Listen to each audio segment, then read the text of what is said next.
I'm very eager to start on the questions, and I guess most of the questions are going to start coming in now that you've actually seen the whole thing, and you've had a little bit of time, hopefully, to reflect and to gather your thoughts and to put down something that's on your mind, or maybe I need to clarify something which is not completely clear for you. So I'm totally open to answering anything that you have. I know that there were a few questions that did float in gently during the talk. So I'm just looking here at the Q&A. I can see the chat box. There are one or two things there also. There was one thing which I saw here in the chat box, which is more of a comment than a question, that it's difficult to increase motivation and commitment with some of the class at home, and with some of the class being in front of you and some being online. So this kind of partly online, partly not online situation. Once again, for me, the key to any teaching or coaching approach teaching situation, which is a kind of mixed approach, the key is usually that you will want to increase the awareness of the situation, of this might sound really silly, but staying in the moment with the learners. So the moment that you see that part of your class is online and part of the class is obviously there face to face with you, you're going to ask both of them perhaps, so how do you feel now? Do you see each other? You know, do I need to do anything with the camera? Can you hear me? So getting them to feel more comfortable, more relaxed in the present moment with you, so that the learning can actually start, and everyone feels a little bit more trust, and there's some more security and safety in the situation, which everyone has been thrown into in the past 1 year, I think. So that would be my answer to that. What else do we have here? Somebody, Gobby, said that getting them to partake in the teaching process.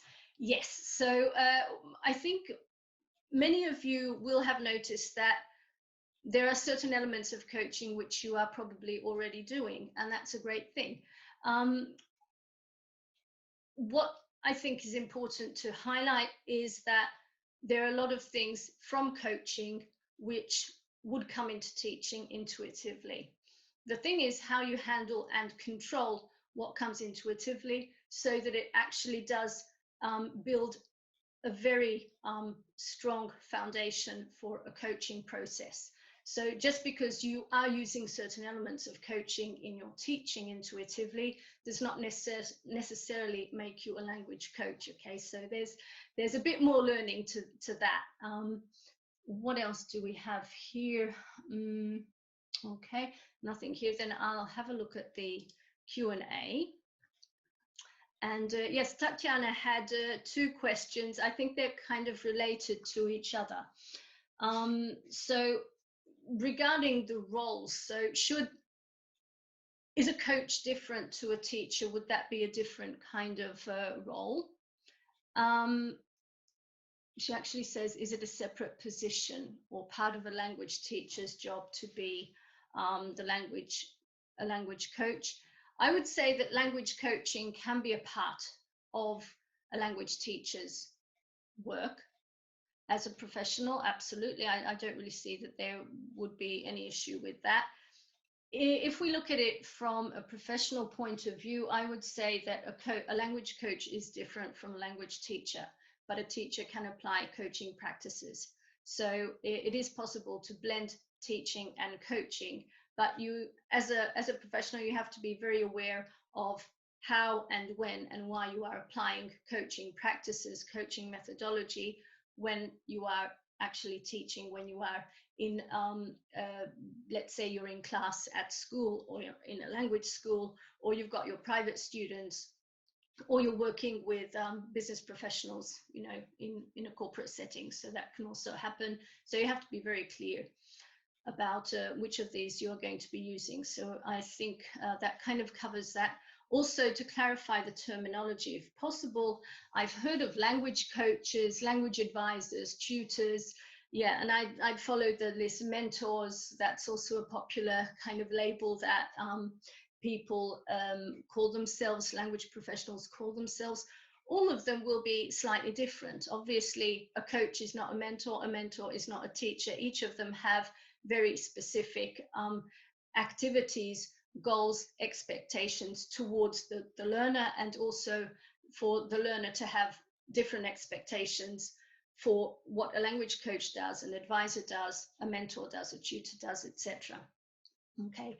One thing that I always like to emphasize is that a coach is not going to teach the language. So we really do have to make a distinction there.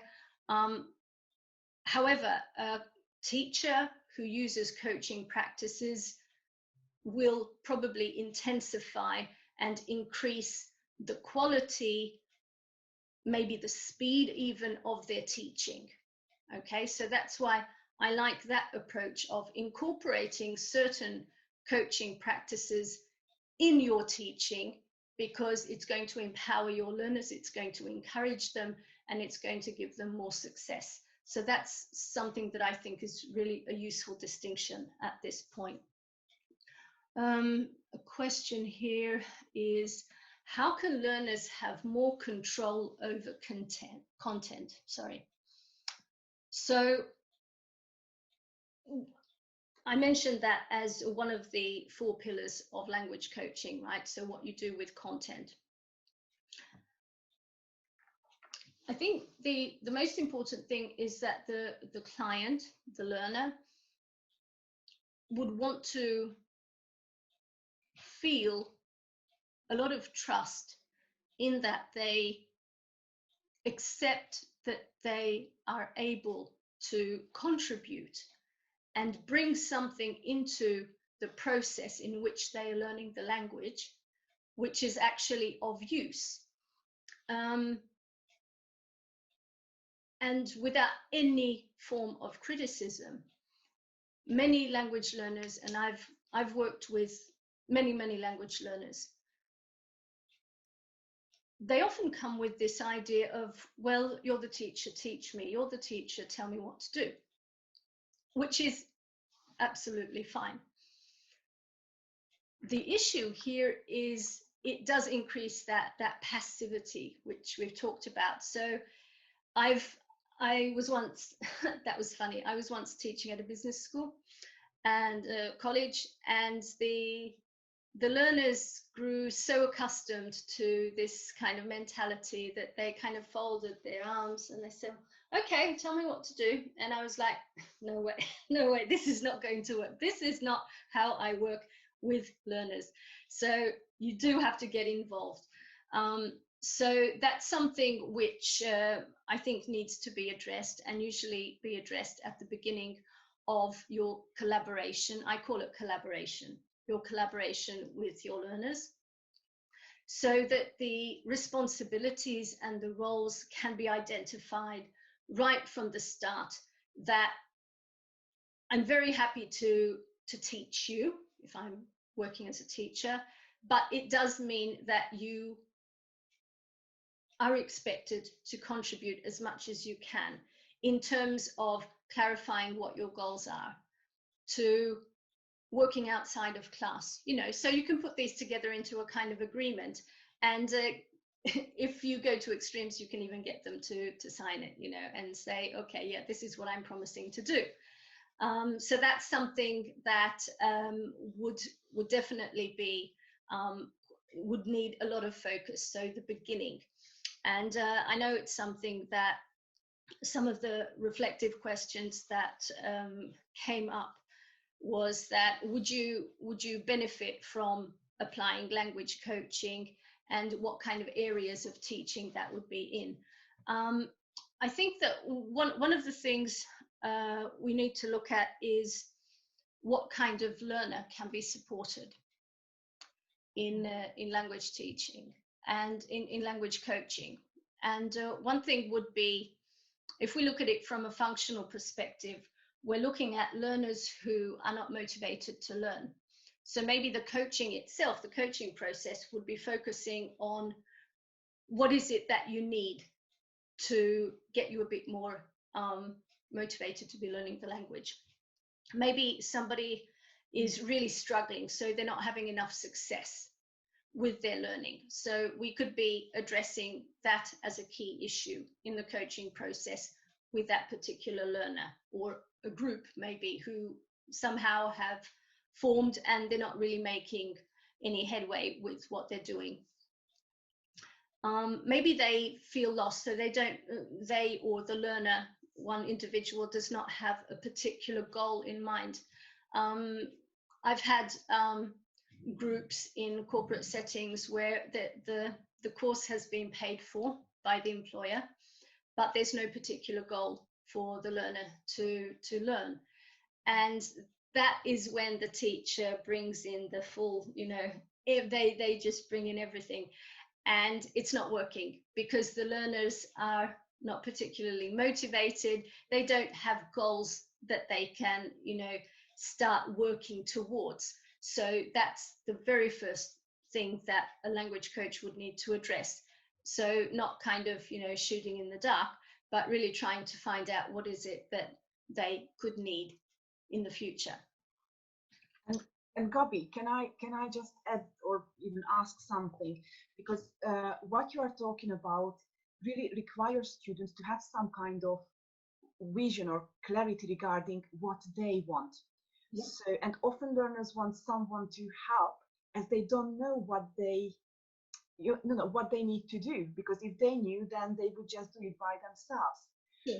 So it means that the students, your clients or learners, however whatever we call them, need some kind of knowledge already, I can guess, or can complete beginners be coached? Okay.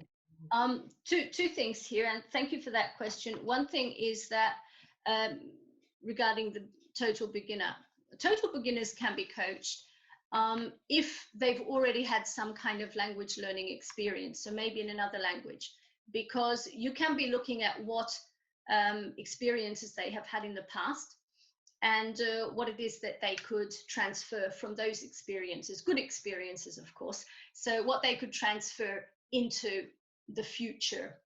So what is it, for example, if someone's learned German and now they want to learn English, then from their previous experiences with learning German, what is it that they think that they could make use of when they start on the new language? Now, the other issue is, what if someone has not learned a language in their whole life? Okay, I would say this is pretty rare now. So this could maybe be a 6, 7, 8, 10-year-old. I don't know. But okay, let's say that we have someone, let's say a teenager or a young adult, and they haven't actually learned a language, then we would be looking at what it is they need to communicate in their mother tongue. So there's always some kind of basis for a conversation, and to slowly, maybe this is not the best word, but extract information, ideas. I would say it's a very creative kind of brainstorming conversation with the learner, so that we start to see what it is that has already formed in their minds. And one piece of feedback I get regularly when I'm coaching is, gosh, nobody has ever asked me that question. And wow, that's a really good question. I've never thought of it. So it's one or the other.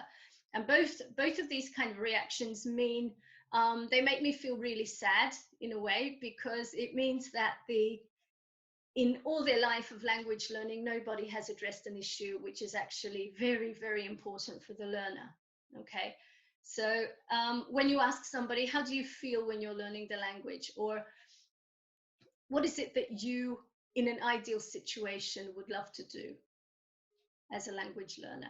And, getting them to identify with their language learning identity, okay, the role that they take on when they are learning, because it does give you a different persona. It's like when you're speaking two languages, there's a lot of research into that in one language you're going to have a different identity than when you're speaking another language. Like in Hungarian, for me, that's kind of kitchen language. Sorry, I mean, I'm absolutely fluent, and I read literature, watch the news, everything, but English is what I really like as a professional. That's where I feel more comfortable. Okay, I don't know, did I kind of cover your answer? Yeah, right. Okay. Okay. Now the next thing, okay, where I'm seeing quite a few things here in the chat, and I'm just going to reflect on that. So collaboration and responsibility, yes, that's important. Okay, what do we have? All right, okay, self-directed learning. Okay, now that's self-directed learning is Knowles, right, 1975, and it's about taking the initiative. Yes, so doing my research, what I've noticed is that there's a lot in common with the cognitive sciences, psychology, also motivation theories, education theories, and what they all have. I'm not saying in common, obviously, but there's a lot of foundation in them which coaching builds on. So I'd say that these are kind of parallel, and addressing these is absolutely crucial. So coaching can support self-directed learning. What we want with coaching, I'd say it's different to teaching in that the ultimate goal of coaching, language coaching, is for the client, the learner, to become independent and autonomous in their learning. In teaching, that's not quite so. Obviously, we are very happy when the learner starts, taking the initiative and takes control and responsibility of their own learning. But as a teacher, we are there all the way. Maybe our influence will decrease over time, and we see that the learner is, we can let the leash go or let go of the reins. In coaching, we're more and more about only supporting until it's necessary. And we need to stop short of staying in control of the process. Coaching is very much a learner-led or client-led process. And it doesn't mean student-centered, which most teaching hopefully is. But it's about giving as much responsibility as is acceptable or manageable, doable. That's an ugly word, doable for the language learner. Okay, so it's kind of, you have to know what that balance is. When it is that you do have to step in with some kind of intervention, coaching intervention, or you need to check that everything is okay for the client. Whereas in teaching, we are constantly, whether we like it or not, there is a hierarchy. In coaching, it's really important for us to stay in partnership. So keeping that very, very strong balance of, yes, it is a learner-led process. On the other hand, because I'm the professional with the coaching background, I'm also there supporting them, helping them, giving them the guidance and support that they need in the situations that we get into. Not usually beginners, but especially those who reach a plateau and get stuck. Yes, that's also a kind of language learner which coaching can support very much so. So when they get to a plateau and they feel that they're just actually not really able to make progress, this is usually around B1 and also B2+, when they're able to express themselves and they're finding it actually difficult to set new goals. I think that's basically the issue that a coach needs to address, to find new goals, to find specific goals that the learner can be working towards. And that can be a really good conversation in coaching. What else do we have? Tatiana saying, I feel like teachers want to be in control.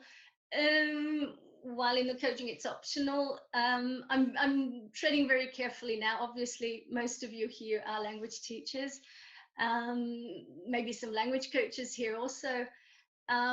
Yes, whether we like it or not, we do. And we have a little bit of exhibitionism in us, right? So we love presenting, we love, giving all our knowledge, just. And however, it's also true that there are fabulous teachers out there. You are all fabulous who are here, obviously, because you want to learn, you want to see what it is that you can be, taking in from language coaching. And I think one of the key things is, can we motivate, can we inspire our learners, whether we're teachers or coaches, to be moving forward? In coaching, we always say moving forward for what the client wants to work on, what the learner wants to work on. Now, of course, there are constraints, because there can be certain language institutions, organizations who have a set curriculum or syllabus which you have to be working through. So there's a framework which you need to follow. And the question is, so what happens then? What happens then is that you start from that as the foundation of the work that you're going to be doing. So you're going to be looking at the situation as is, and you're going to be addressing your questions to the learner to be able to move forward in that given context. So we always, when we're coaching, we always have to be working on the learning environment. And if the learning environment is very strongly influenced by the curriculum or the syllabus or the textbook or whatever we have. So sometimes language schools say, okay, this is what you're going to be teaching from, then that's what you have, okay? And that's what you're going to try and work around. And coaching, as you could see in the video, can support that kind of very rigid framework, okay? Copy. Can I ask something now that we are talking about teachers? And so you make a clear difference between language teachers and language coaches, and so that they are not the same. Now, you also say that coaching helps teachers with workload, for instance. However, I believe that, like, what comes to my mind is the newly qualified teachers. So, you know, to my understanding, to be able to coach, to be able to be a coach, you need a sound knowledge of your subject, of the language. And so what can a newly qualified teacher become a coach immediately? From the very beginning? Okay, good question, thank you. Yes and no. So on the one hand, it's very good if in teacher training you are aware of what coaching is, so that you can, you know, come to terms with it, how it's different to teaching or training. On the other hand, coaching does language coaching heavily relies on the pedagogical, psychological training that you've had as a teacher, but also the experience that you have gained as a teacher. So I think it's quite challenging for a newbie, a novice teacher, to start with a coaching approach, because they haven't yet got into their own role of teaching. And if you want to be then moving from coaching, teaching, there's going to be muddle. I think that's the best word for it. There's going to be something which is going to backfire. And I think the victim of that is going to be the learner, because they're going to be frustrated or going to feel that they're not actually getting teaching, but they're not getting coaching either. So there's going to be a mix, a potpourri of stuff, and it's not going to work out. Maybe yes, if it's somebody who's really confident and very adept in their profession as a teacher from the start. But I think it's relatively rare. So the best thing is if a teacher does have experience in teaching, because then they also know what the pitfalls are, what it is that learners generally struggle with. So it's not enough to read up the literature and have a look at the research of what kind of things, you know, how to motivate learners, yes. But if you haven't specifically addressed these in class with 20 blank faces in front of you, when they don't understand the instructions that you give, if you haven't gone through that experience, that basically the horror of, what am I doing wrong? Oh my God, what do I do now? Then it's going to be very difficult to then be able to coach learners who say they don't understand what the teacher is talking about. They don't get the instructions, right? So you need to have that kind of very interesting triangulation, that you see yourself as a professional and you can generalize because you've had conversations, you've gone to conferences, so you've done the whole shebang. And then being able to step out of that and look at the whole thing from a coaching perspective. So you do have to have kind of distance, and that takes time. Okay, have I answered your question? Yeah, all right, okay.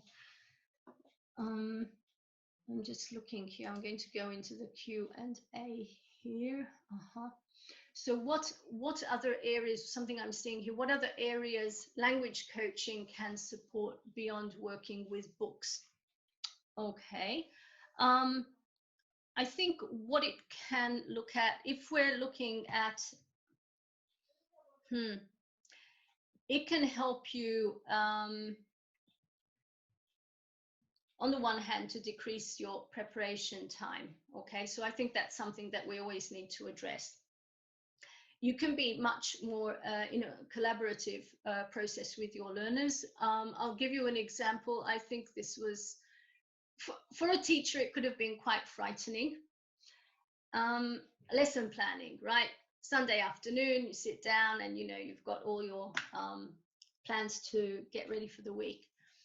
Yesterday, I had a pretty hectic day, and it turned out that I had a group of adult learners on Microsoft Teams, which I'm not too happy with, by the way, just saying.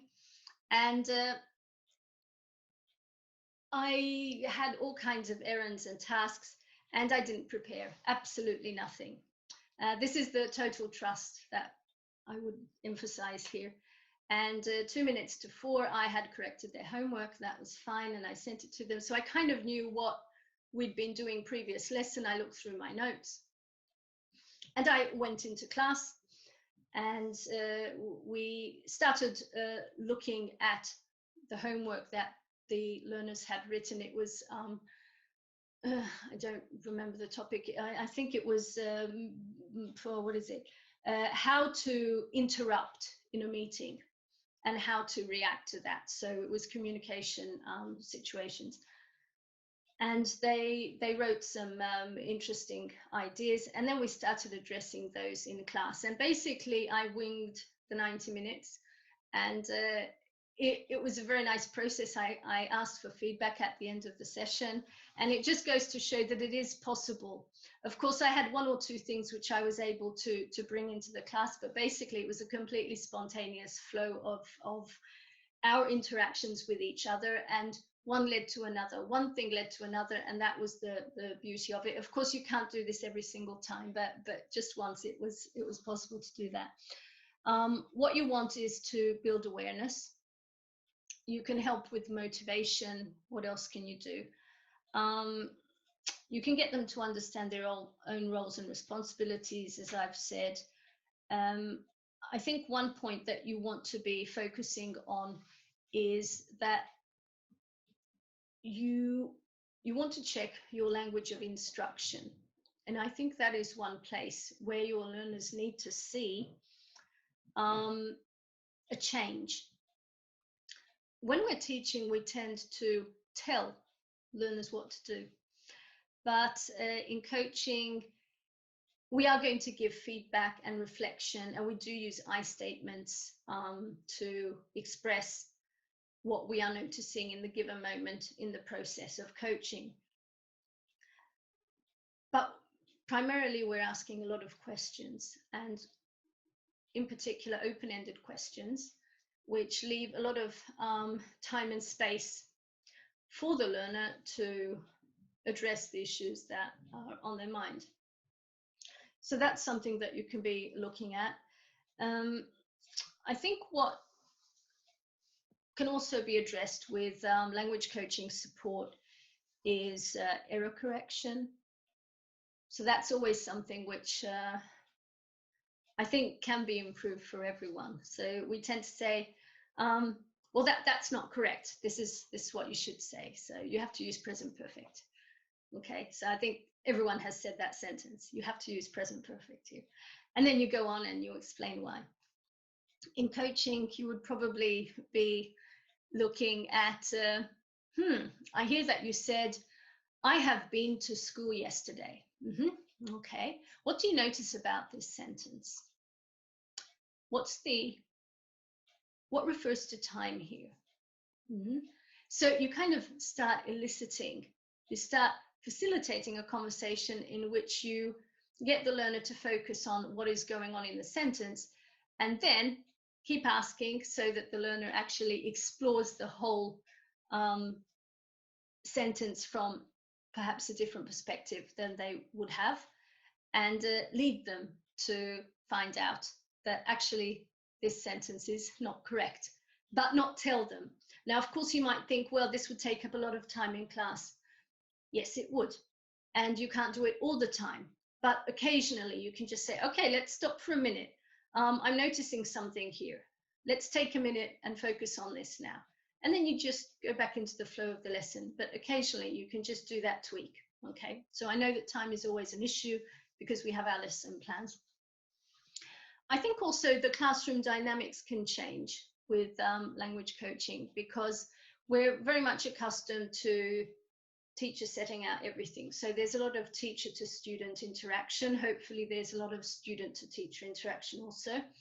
What I encourage very much when I'm working with my clients, with my learners, when they're in groups or teams, is to have peer-led conversations, lots of breakout rooms, and to get them involved, to get them interested in what their classmates have to say or their peers have to say, because that's going to increase their own interdependence on each other, which I think really helps to build a cohesive whole for the class. So it's not me and them, but it's them in their different groups, and we're all supporting each other. And I think together we can be we, instead of it's the students and the teacher or the coach. I think it's also important to move away from, do the exercise. In coaching, it's much more about how can this activity or how can this conversation support you with your goals. So it's more of a task focus or achievement focus, performance focus, rather than actually having just, get the activity done and then let's move on. I got 5 out of 10 and who cares? Let's just do the next activity.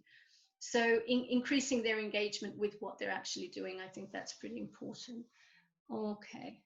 Gabriella, Maria Giuseppa Puyoto da Twinam has a question related to what you are talking about, if you can see that in the Q&A. Right, okay. Maria, thank you very much for your questions here. So 2 questions here. Is the coach, this is in the Q&A, is the coach supposed to be as knowledgeable on the subject matter as the coachee? Well, if we're talking about language learning itself, language teaching, language learning, yes, of course. But if you're talking about subject matter as in a specific like ESP, so you've got a special area of English, like medical English, legal English, etc., I would say not necessarily. So I'll just give you a few examples, because that's an area that I've been working in the past few years. What is increasingly a need for professionals is to be able to represent their organization in meetings, in presentations, as well as they can in their native language. Now, there's nothing new there. But what organizations, businesses are recognizing is that language coaches can support. And the reason why is that they're understanding that it's not necessarily a language issue. It's not about having enough tenses. It's not about knowing enough vocabulary items to be able to express oneself. But it's more about the mindset. It's more about daring to be more than just present in a meeting, but to actually communicate, to take the initiative, to ask a question, to disagree with someone. And I could go on and on with this. So, and I'm supporting a number of different teams, from water filter production to IT to dairy products. These are different multinational companies, and no, I'm not particularly knowledgeable in any of these. However, they know what they are talking about, and I'm looking at the language perspective. I'm looking at how they are communicating as the professionals they are, and whether the message is getting through towards management, for example, or other people present in a meeting where they would give their presentation or talk, would they understand what they're talking about? So very often it's about clarity and daring. Okay, so having the courage, and coaching can support that very nicely. Okay, who sets the goals according to the needs of the learner? The goals should be set by the learner, but obviously this is a collaboration. So I would say that we work together on what the goals are for the learner, if I understand the question well. Because sometimes the learner is very clear on what goals they have. So they have to pass a language exam, they need a mark 5 at the end of school exam, or they want to get the job interview, they want to nail it. Okay, so you can have a variety of different things, or they just want to be able to do their homework because that's what the teacher says that they have problems with. Okay, so you can have a variety of different goals. And in these situations, the learner is bringing in the goals. But sometimes you need to be identifying not only, and this is where it gets exciting, not only the goals that match the external extrinsic motivation, but you want to go deeper and you want the learner to understand how they can align that with their internal, their intrinsic motivation. Because when you get to the heart of the matter, when the learner understands how that external goal can actually support them in other areas of their life, how it can align with the values that they have as people, then that is what's going to click, that's going to connect, and it's going to pull them in that direction, and it's going to give them much more energy, and they'll be able to focus more, that they are going to be willing to commit much more time to their learning than if you say, all right, you want to pass an exam, okay, you need these books, let's assess your language level, you're a B1, you want to be a B2, usually that takes 3 months, this is my hourly rate. And it's not going to work. You need to go a lot, you have to dig deeper. Okay. What else do we have? Would you advise language coaching in high school? Absolutely. One thing that we need to take into account with coaching is that it digs very much into the metacognitive critical thinking cycles. And with teenagers, that's forming, okay? Not everyone is able to move from cognitive to metacognitive. So to increase their awareness, you might need to take a little bit more time. And with younger learners, you might only ask one question here and there occasionally, and that's all the coaching you can do. With teenagers, I would suggest that you can do 1 or 2 activities, maybe on a weekly basis, or 1 a month, or at the beginning of the course and at the end of the course, okay? So it's up to you. And then with young adults, it's able to do short processes, and then around 20 something, you can do full 1 hour, 90-minute sessions. Okay. Haha, bingo, we've got a wonderful question here. How can administrators be motivated to hire a language coach? Lovely question, wonderful, okay. I'd love to know, but what, quite honestly, what I'm noticing is that there's much more awareness. One thing that at ILCA we are committed to do is to spread the word about language coaching. So if administrators do not know what language coaching is, then it's a bit like selling something which, you know, I've got a great product, here it is, okay, here's my product. What is it? Well, you know what it is, you can recognize a pen, right? You know, it's there so that you can, you know, start writing. But if I'm showing you, I don't know, something completely different, and you don't know what it is, then I can go on and on about it, but they're not going to know. So the first thing is creating awareness around language coaching. And the best thing is to explain how it's different to teaching. And that's what we're committed to doing at ILCA, obviously. But it's important for them to understand what coaching is not, what teaching is good for. So if you want to increase the language level, if it really is about grammar. So the first thing is assessing, and also building a program, a coaching program. okay, that you would want your client, the employee of a large organization, I don't know, to understand. Now, I'm not sure how you mean administrator, but I guess somebody who is responsible to make that decision for, you know, taking on a teacher or a coach, okay? And obviously the fees are going to be completely different, just in brackets here.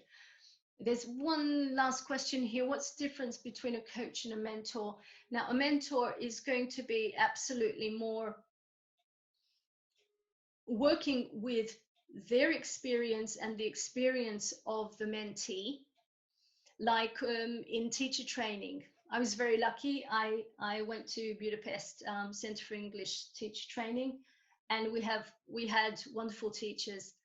And we had a full year teacher training program, which meant that we were mentored for 1 full year in a secondary or primary school, which was absolutely fantastic. It was a wonderful foundation, and we still keep in touch. So it's amazing. And what happens in mentoring is same as in business mentoring or in like teacher mentoring, that the mentor is going to be observing maybe your classes and discussing what happened, what could have been done differently. A mentor is going to give advice, okay? A coach never gives advice. That's one of the biggest differences, okay? So a coach will not say, well, I think you should do this. That's not coaching. Coaching is supporting and guiding, and it's never about giving advice. Okay, so that's something that we really have to clarify here. All right, okay. Anything else? Yeah, we have just one more if that has just arrived. Many teachers are interested in learning more about coaching. What is the next step? All right, okay. Well, obviously there are thousands and thousands of coaching websites where you can, you know, get information. There are a lot of training programs. If you're interested specifically in language coaching, then okay, I would suggest the International Language Coaching Association, which has its own website, internationallanguagecoaching.com, where you can check out our programs, trainings. There's lots of free materials, articles, writings up there. We're doing our own research. We're working on various aspects of language coaching, preparing quite a lot of exciting materials. We've got interviews with language coaches who we trained, and also language coaches who are language coaches in their own right. So they've got their own background in coaching and teaching.